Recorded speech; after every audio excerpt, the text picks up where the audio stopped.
மகளிருக்கு கட்டணமில்லா விடியல் பயண திட்டம், கல்லூரி மாணவியருக்கு மாதந்தோறும் 1000 ரூபாய் வழங்கக்கூடிய புதுமை பெண் திட்டம், அதேபோல் மாணவர்களுக்கு தமிழ் புதல்வன் திட்டம், மகளிர் பாதுகாப்பாக தங்குவதற்கு தோழி விடுதிகள், மகளிர் சுய உதவி குழுக்களுக்கு வரலாற்றிலே இல்லாத அளவுக்கு சுழல் நிதி, தாய் சேய் நல பரிசு பெட்டக திட்டம், கர்ப்பிணி பெண்களுக்கான தடுப்பூசி திட்டம், பிற்படுத்தப்பட்டோர் மற்ற சிறுபான்மையின பெண்களுக்கான நுண்கடன் திட்டம், ஆதி திராவிடர் மற்ற பழங்குடியின பெண்களுக்கான தொழில் முனைவோர் திட்டம், மலைவாழ் மக்களுக்கான மருத்துவ சேவை திட்டம், கை குழந்தைகள் மற்ற இளங்குழந்தைகளுக்கான ஊட்டச்சத்து திட்டம்னு இந்த திட்டங்களை பற்றி நான் நாள் முழுக்க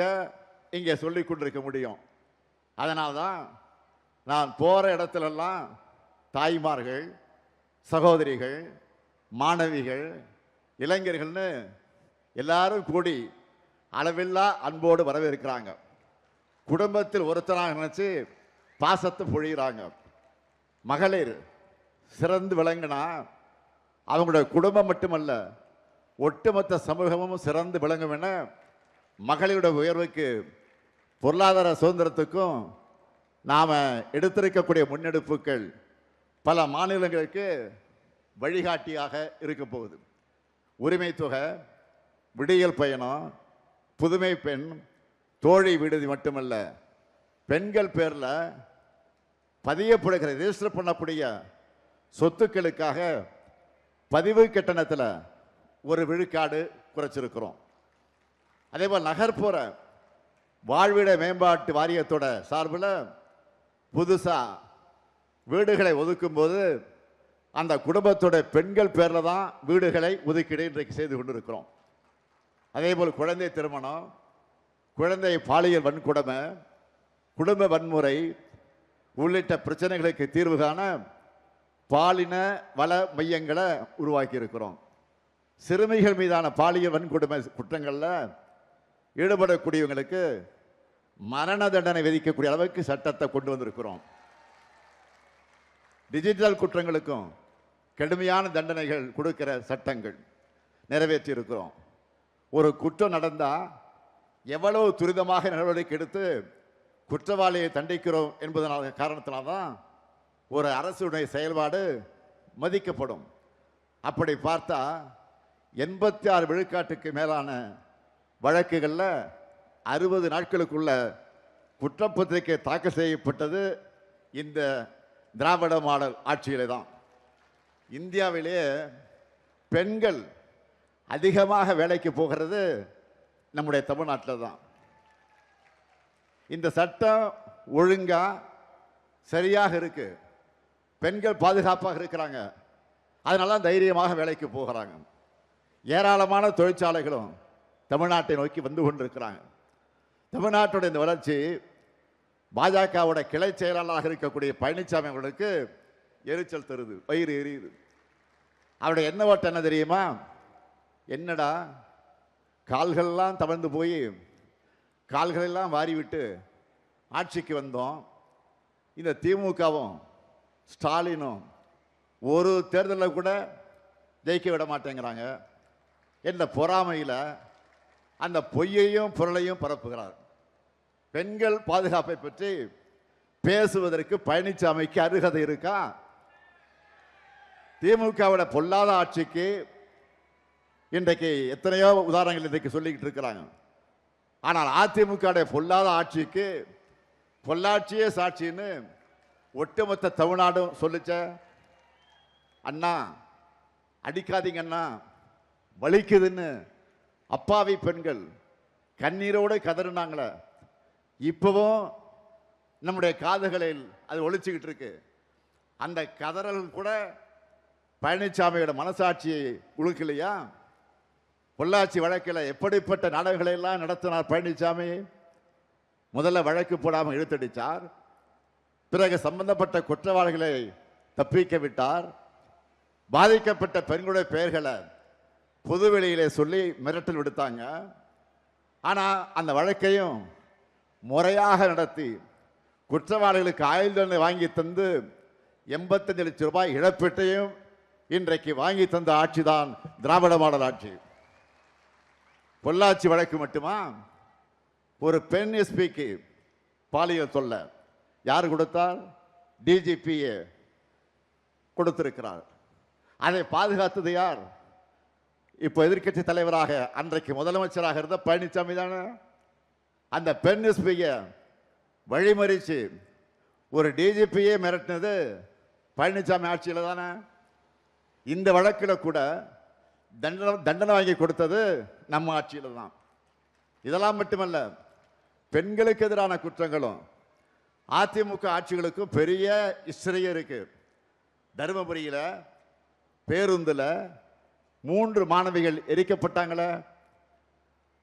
பெண் ஐஏஎஸ் மீது ஆசிட் வீச்சுன்னு பெண்களுக்கு எதிராக அதிமுக செஞ்சிருக்கக்கூடிய படுபாதகங்களை பெரிய லிஸ்டே போடலாம்.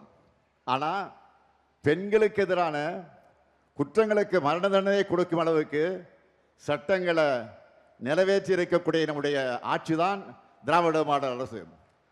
பெண்களுடைய பாதுகாப்பு கேள்விக்குறியானது பழனிசாமி ஆட்சியில். பெண்களை பாதுகாத்து கல்லூரிகளுக்கும் வேலைகளுக்கும் அனுப்பி வச்சு தலைநிமிர வச்சு உற்றத்தோடாக இருக்கிறது திராவிட மாடல் ஆட்சி தான். இந்த உண்மைகளை எல்லாம் பொய் செய்திகளையும் அவதூறுகளையும் பரப்பி மறைக்கலாம், திசை திருப்பலாம் என்று கருதி பாஜகவோட என்டி ஆட்சியை கொண்டு வந்து தமிழ்நாட்டை கபலீகரம் செஞ்சிடலான்னு கற்பனை கோட்டைகளை இன்றைக்கு அவர் உலா வந்து கொண்டிருக்கிறார். தன்னுடைய அரசோட சாதனைகளை சொல்ல பழனிசாமி கிட்ட எதுவும் இல்லை. தமிழ்நாட்டுக்கு எலெக்ஷன் டூர் வந்து கொண்டிருக்கக்கூடிய பிரதமர்கிட்டையும் எதுவும் கிடையாது. சாதனைன்னு சொல்லிக்கலாம்னு நினைச்சா என்ன சொல்லலாம்? மதுரை எய்ம்ஸ் செங்கல் செங்கலாக கட்டிக்கிட்டு இருக்கிறாங்க, அதுதான் சாதனை. அவங்க கிட்ட சாதனை லிஸ்டே இல்லை. ஆனால் நம்ம கிட்ட துரோக லிஸ்ட் இருக்கு, அவங்களுடைய துரோக லிஸ்ட் இருக்கு. சொல்லட்டுமா?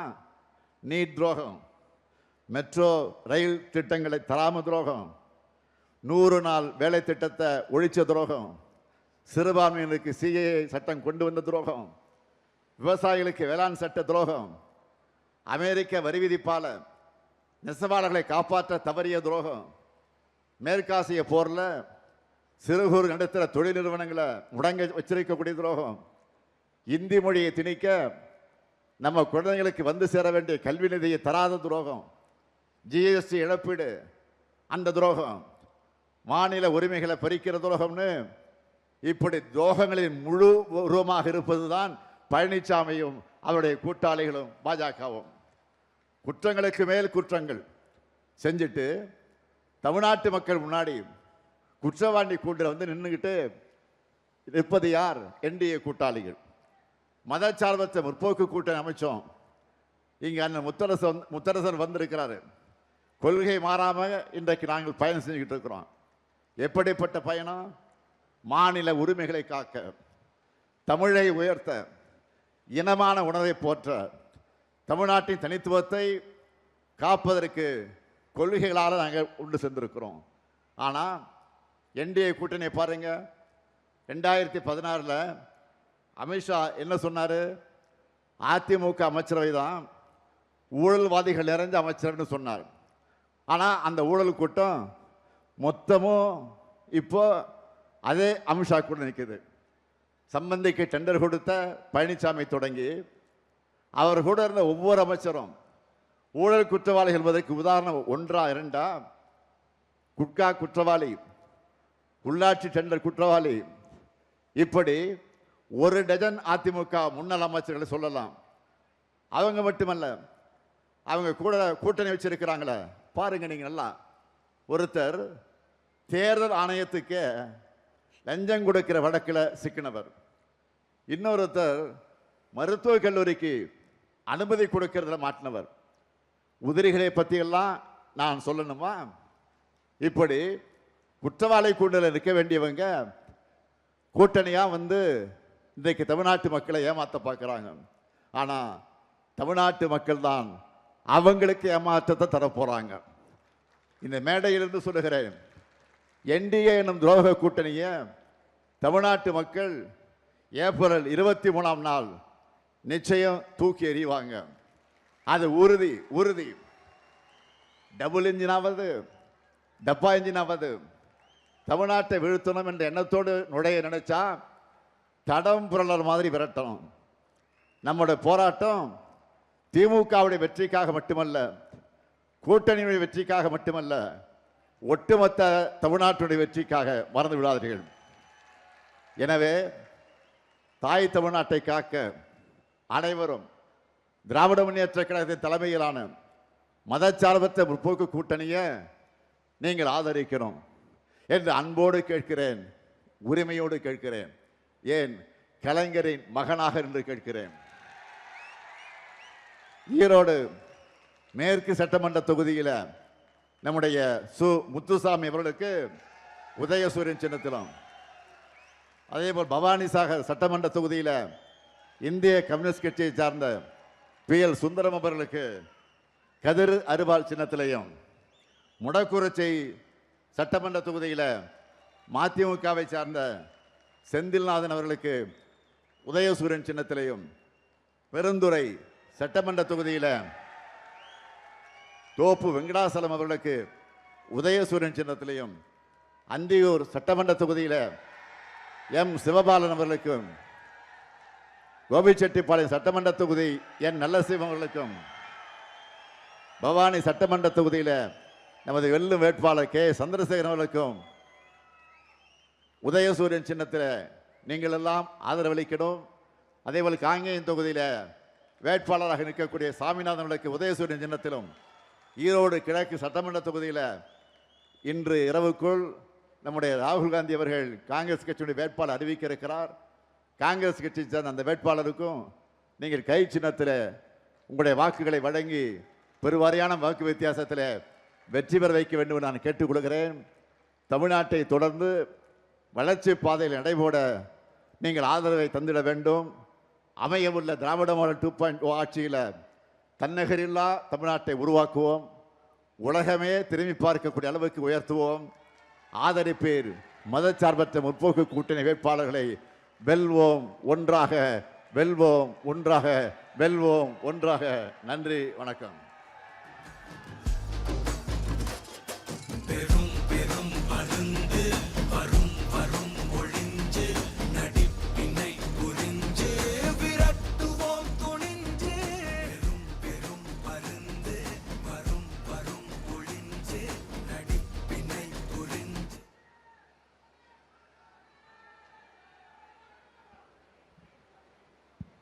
தந்தை பெரியார் பிறந்த மண்ணிற்கு வந்து ஈரோடு மாவட்டத்தினுடைய 8 வேட்பாளர்களுக்கும், காங்கயம் சட்டமன்ற வேட்பாளருக்கும், திராவிட முன்னேற்ற கழகத்தினுடைய மற்றும் மதசார்பற்ற முற்போக்கு கூட்டணியினுடைய வேட்பாளர்களுக்கு வெற்றி பெறுவதற்கு ஆதரவை கேட்டு இங்கே வருகை தந்து தேர்தல் பரப்புரையாற்றிய தமிழ்நாட்டுடைய முதலமைச்சர், எங்கள் கழகத்தினுடைய தலைவர் அண்ணன் தளபதி அவர்களுக்கு எங்களுடைய கோடானு கோடி நன்றியை பணிவோடு தெரிவித்து, வருகை தந்திருக்கின்ற கழகத்தினுடைய தோழர்களுக்கும் கூட்டணி கட்சியினுடைய தலைவர்கள் மற்றும் தோழர்களுக்கும் நன்றியை கூறி அமர்கிறோம். நன்றி, வணக்கம்.